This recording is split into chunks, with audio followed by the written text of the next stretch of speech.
कोई व्यक्ति को बोला जाए कि कभी भी आपको हटाया जाए, क्या उस व्यक्ति के दिल में कंपन होगी कि नहीं होगी? क्या उस व्यक्ति के दिल में हमेशा एक डर पैदा नहीं होगा? तो क्या हम गरीबों को और आम इंसानों को हमेशा डर के माहौल में जिंदा रखेंगे? क्या हमेशा हम उनको दबा के जिंदा रखेंगे? मेरी लड़ाई न किसी के खिलाफ है, न मेरी लड़ाई किसी को बुरे भले बोलने की है। मेरी लड़ाई केवल और केवल न्याय की है कि हमारे देश में किसान की इज्जत हो, मजदूर की इज्जत हो, छोटे व्यापारी की इज्जत हो, नौजवान का रास्ता संभव हो।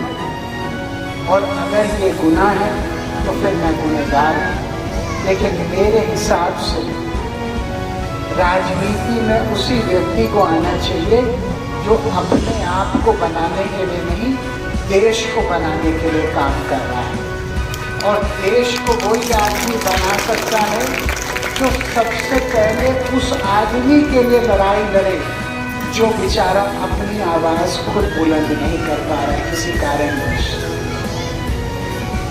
और मैं आपको केवल एक चीज बोलना चाहता हूँ, 15 साल में सांसद हो गए, 5 साल सुल्तानपुर, 10 साल पीलीभीत। मेरी माँ 35 साल से सांसद है, कभी सुल्तानपुर, कभी आंवला, कभी पीलीभीत।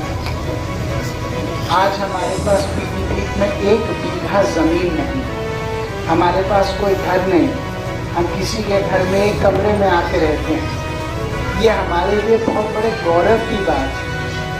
ये गौरव की बात है कि हमने राजनीति को अपने उदय का, अपने विस्तार का रास्ता नहीं बनाया, अपने आप के लिए हमने कुछ नहीं कमाया।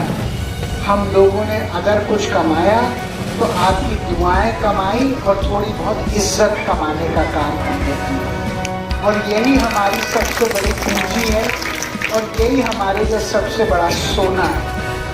और मैं केवल आपको ये कहूँगा, आप तो जानते हो कुछ लोग ऐसे हैं, एक बार विधायक बन जाते हैं, कॉलोनी काटने लगते हैं आधे शहर में। कम से कम वो हमारे ऊपर दबा नहीं।